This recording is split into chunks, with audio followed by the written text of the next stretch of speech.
സ്വർഗസ്ഥനായ ഞങ്ങളുടെ പിതാവേ,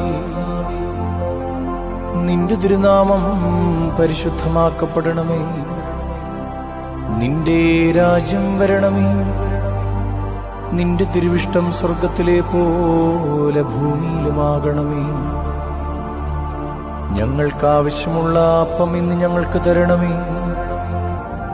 ഞങ്ങളുടെ കടക്കാരോട് ഞങ്ങൾ ക്ഷമിച്ചതുപോലെ ഞങ്ങളുടെ കടങ്ങളും പാപങ്ങളും ഞങ്ങളോട് ക്ഷമിക്കണമേ. പരീക്ഷയിലേക്ക് ഞങ്ങളെ പ്രവേശിപ്പിക്കരുതേ, പിന്നെയോ ദുഷ്ടനിൽ നിന്ന് ഞങ്ങളെ രക്ഷിച്ചുകൊള്ളണമേ.